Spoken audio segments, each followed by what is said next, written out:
बच्चों फिर हम सिंपल क्यूबिक यूनिट सेल पढ़ रहे हैं। फिर उसके बारे में हमने क्या किया था, छोटे छोटे टूल्स डिफाइन किए थे। क्या क्या टूल्स था, सबसे पहले हमने एटॉमिक रेडियस डिफाइन किया था, फिर नंबर ऑफ एटम्स डिफाइन किया था, पैकिंग फ्रैक्शन डिफाइन किया था, लैटिस डेंसिटी डिफाइन करने वाले हैं। क्लियर है, यहाँ तक हो गया था। पैकिंग फ्रैक्शन था, पैकिंग फ्रैक्शन जो कि आपको कितना मिला था 52%। क्लियर है।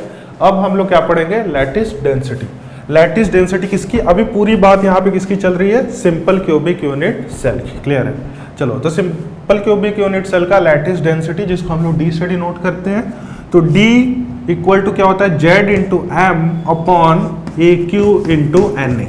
ठीक है, ये फॉर्मूला होता है जो कि सबके लिए सेम यही यूज होता है। क्लियर है। तो यहाँ पे मैं छोटे छोटे टर्म्स होते हैं। जेड जो होता है उसको हम लोग बोलते हैं number of atom, number of atom जो कि आपको टोटल इनटू कंट्रीब्यूशन वाले फॉर्मूले से मिल रहा था। एम जो होता है उसको हम लोग बोलते हैं मोलर मास। क्लियर है। चलो, ए क्यू आपको पता है ये क्या होता है, साइड लेंथ, साइड लेंथ। और एन ए आपको पता है, इसको बोलते हैं अवोगाड्रोज नंबर, अवोगाड्रोज नंबर। ये कांस्टेंट होता है। ठीक है, कितना होता है 6.023 इंटू 10 की पावर 23।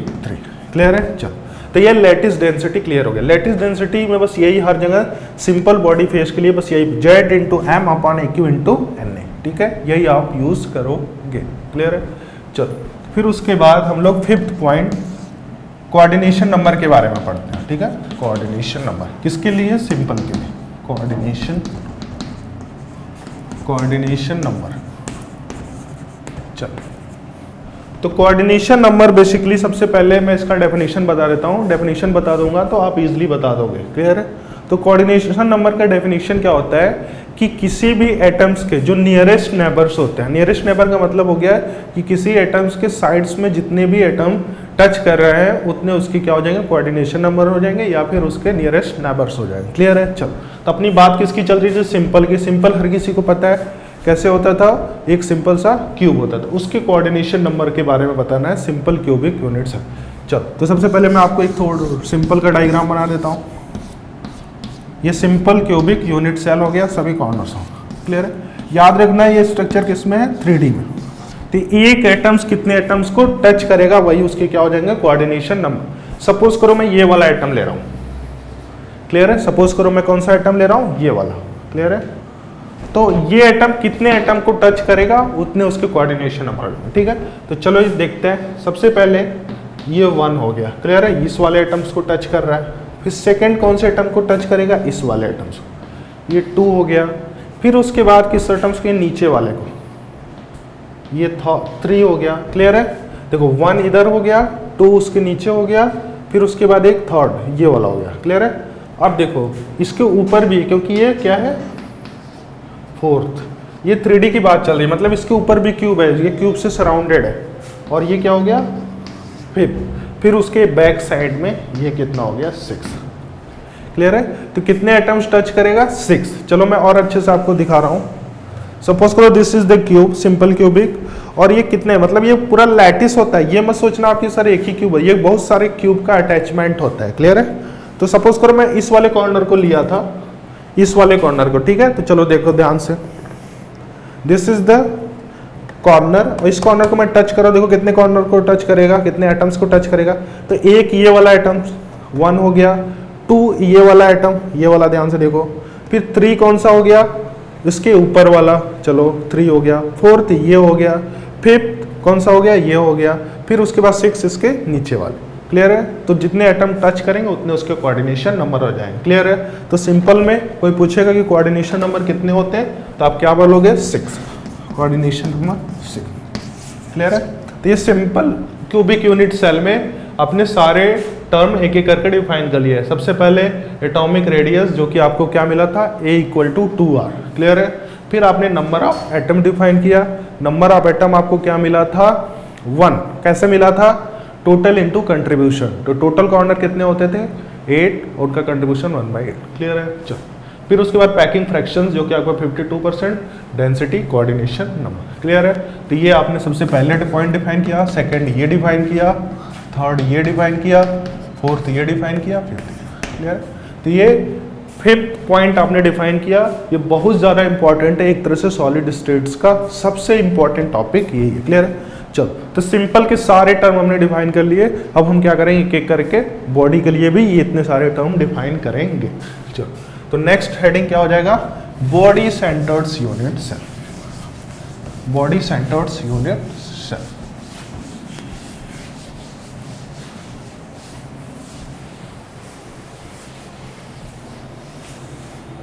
चलो, तो body centers unit cell,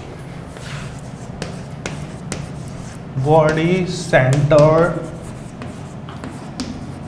unit cell, जिसको हम लोग शॉर्ट फॉर्म में क्या बोलते थे, बीसीसी।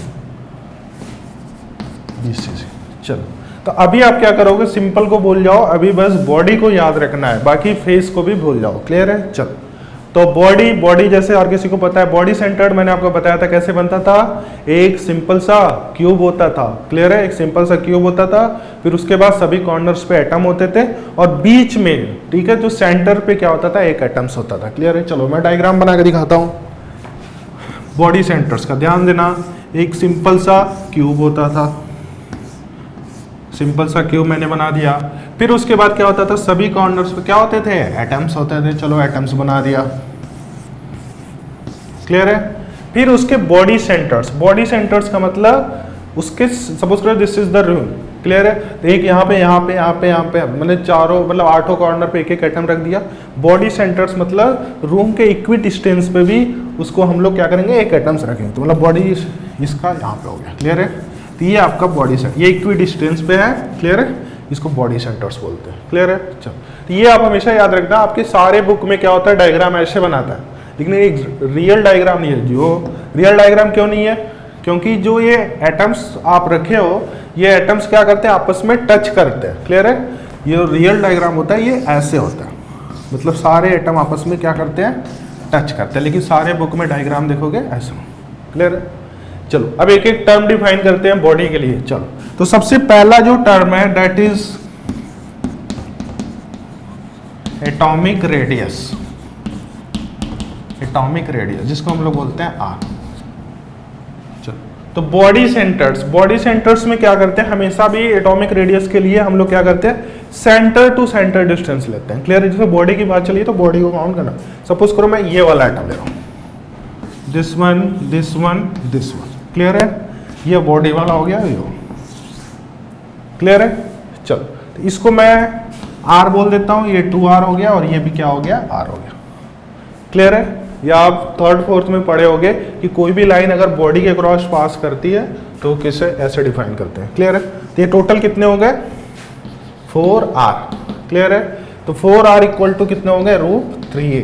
तो r इक्वल टू कितना हो गया, √3a/4। क्लियर है? तो ये आपको टर्म मिल गया किसके लिए, बॉडी सेंटर्स यूनिट सेल के लिए एटॉमिक रेडियस। एटॉमिक रेडियस आपको कितना मिल गया, √3a/4। क्लियर है? ये रिजल्ट हमेशा याद रखना। कैसे आया फिर से बता रहा हूं, ध्यान से देखो कि बॉडी के क्रॉस कैसे पास हो रहा है, इस तरह एक लाइन पास हो रही है, वही मैंने लिया सेंटर टू सेंटर। तो एक ये वाला, इसको मैंने 2r बोला, r, तो 4r equal to √3a, r equal to √3a/4। चलो, तो पहला topic is clear, atomic radius. अब second is the number of atom. Second क्या हो गया, नंबर ऑफ एटम, जिसको हम लोग शॉर्ट फॉर्म में क्या बोलते हैं, जेड। तो जेड के लिए आपको फॉर्मूला भी पता है। फॉर्मूला क्या होता था, total into contribution equal to number of atom, या फिर जेड इफेक्टिव, या फिर formula of the unit cell. चलो, तो वही वाला फॉर्मूला, टोटल सबसे पहले चलो लिख देते हैं, टोटल इनटू कंट्रीब्यूशन, ठीक है, इक्वल टू जेड। तो किसकी बात चल रही है, बॉडी सेंटर्स। तो बॉडी सेंटर्स में टोटल पहले कितने होते थे, 1। एक बॉडी सेंटर्स में टोटल एटम 1, उनका कंट्रीब्यूशन भी कितना होता था, 1। क्लियर है? तो कितने हो जाएंगे, 1 + 1। सॉरी, फिर से ध्यान से देखो, टोटल कॉर्नर कितने होते थे, 1 × 1। फिर उसके बाद एक ये तो कॉर्नर के लिए हो गया, उसी तरह बॉडी के लिए भी लेंगे। बॉडी के लिए भी कितना होता था, 1, उनका कंट्रीब्यूशन कितना होता था, 1। तो ये कितने हो गए, 1 + 1, तो कितने हो गए, 2। चलो, इसको मैं फिर से समझा रहा हूँ, ध्यान से देखो कि नंबर ऑफ एटम बॉडी के लिए, तो टोटल इनटू कंट्रीब्यूशन, तो किसकी बात चली है? दो चीजों की बात चली है, एक तो कॉर्नर की बात चली, दूसरी बॉडी की बात चल रही है। तो कॉर्नर में ये हो गया, ठीक है, ये तुमने कॉर्नर के लिए, तो कॉर्नर में total atom into contribution, total atom 1 होते हैं और उनका कंट्रीब्यूशन 1, ठीक है। उसी तरह उसने कैसे किया, 8 इंटू 1/8, क्लियर है। तो टोटल 8 हो गया, उनका कंट्रीब्यूशन 1/8, तो कितने हो गए? 1। फिर उसकी तरह इसका किया, कितने हो गए? 1 बॉडी हो गया और उसके बाद उनका कंट्रीब्यूशन 1, तो कितने हो गए? टोटल 2, क्लियर है। चलो, तो ये हो गया नंबर ऑफ एटम किसके लिए? बॉडी सेंटर्स है। तो नंबर ऑफ एटम आपसे कोई पूछेगा बॉडी सेंटर्स में कितने होते हैं, तो आप क्या बन कर बोलोगे? 2, क्लियर है। चलो, तो ये वाला भी नंबर ऑफ एटम भी क्लियर हो गया, क्लियर है। तो next is the packing fraction. चलो यहाँ पे कर लेते हैं थर्ड, पैकिंग फ्रैक्शन, जिसको शॉर्ट फॉर्म हम लोग बोलते हैं PF, packing fraction, packing fraction. चलो, तो पैकिंग फ्रैक्शंस, जैसा कि मैंने आपको पहले ही बता दिया, पैकिंग फ्रैक्शंस की हेल्प से हमको ये पता चलता है कि एक किसी भी क्यूब में कितना वॉल्यूम ऑक्युपाइड है, कितना वॉल्यूम अनऑक्युपाइड है, क्लियर है। तो उसके लिए एक सिंपल सा फॉर्मूला होता है, with the help of that formula you can solve any packing fraction. चलो, तो सबसे पहले देखते हैं पैकिंग फ्रैक्शंस के लिए मैंने आपको क्या फॉर्मूला बताया था, Z into volume of sphere 4/3 pi R cube upon A cube, clear है। यही फॉर्मूला बताया था, यही फॉर्मूला सबके लिए यूज होगा। तो Z सिंपल के लिए 1 कर देते, तो बॉडी की बात चल रही है तो कितने हो जाएंगे? 2। कंट्रीब्यूशन कितना हो जाएगा? 4/3, सॉरी मतलब volume of sphere 4/3 pi R और ए क्यूब, ठीक है। तो इसको आप सॉल्व करोगे तो कितना आ जाएगा? 0.68। तो परसेंटेज की बात चल रही है तो कितना हो जाएगा? 68%। तो 68% इसमें क्या होता है? वॉल्यूम ऑक्युपाइड होता है, क्लियर है। मतलब इसमें वॉल्यूम कितना भरा होता है? 68%। तो क्वेश्चन आपसे ये भी पूछ सकता है कि कितना वॉल्यूम अनऑक्युपाइड होता है, तो आप क्या बोलोगे? 100 माइनस, तो वॉल्यूम स्पेस कितना हो जाएगा? 100 माइनस 68, तो ये आपको कितना मिल गया? 32%, क्लियर है। तो ये काफी इंपॉर्टेंट क्वेश्चन है, इसको याद रखना। चलो, तो ये हम लोग कितने सारे 3 टॉप टर्म डिफाइन किए। सबसे पहले atomic radius, number of atom and packing fraction, clear है। चलो, अब लैटिस डेंसिटी हम लोग डिफाइन करते हैं।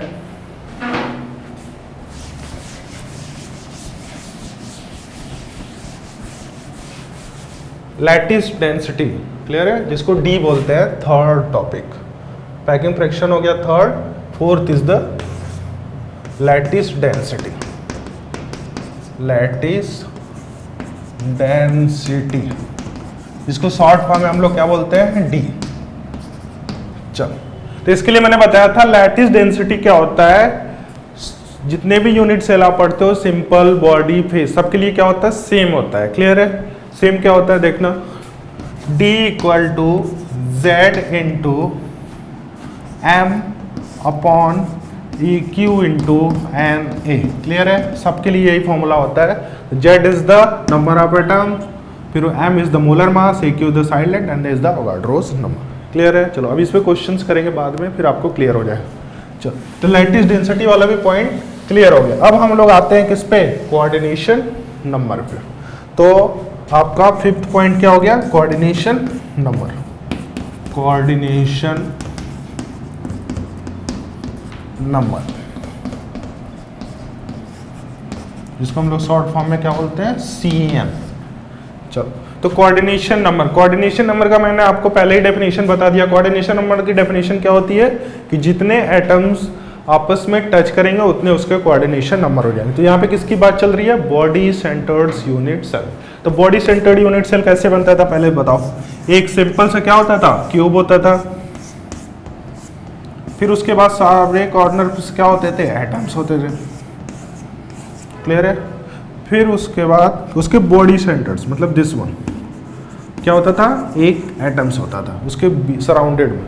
तो अब बोल रहा है कि कितने एटम आपस में टच करेंगे। चलो ध्यान से देखना, ये बॉडी है, तो ये बॉडी कहाँ पे है? इक्वी डिस्टेंस पे है क्यूब के। तो ये कितने एटम्स को टच करेगा? ये तो बिल्कुल इजी है। कितने? 8 को। कैसे? देखो, ये वाला टच करेगा 2, फिर उसके बाद ये 3 4 5 6 7 8, तो जितने एटम टच करेंगे उतने उसके कोऑर्डिनेशन नंबर हो जाएंगे, सिंपल सी बात है। तो कोऑर्डिनेशन नंबर बॉडी सेंटर्स में कितना हो गया 8। क्लियर है? तो ये वाला भी टॉर्क तुमने डिफाइन कर लिया 5th वन। क्लियर है? तो सिंपल के लिए भी डिफाइन कर लिया, बॉडी के लिए भी डिफाइन कर लिया, इतने सारे टर्म। सबसे पहले atomic radius, number of atom, packing fraction, lattice density, coordination number. Clear है? तो लास्ट इसका यूनिट सेल का बचा है, that is face centred unit cell, उसके लिए भी इतने सारे टर्म हम डिफाइन करेंगे। चलो थोड़ा फास्टली चलते हैं।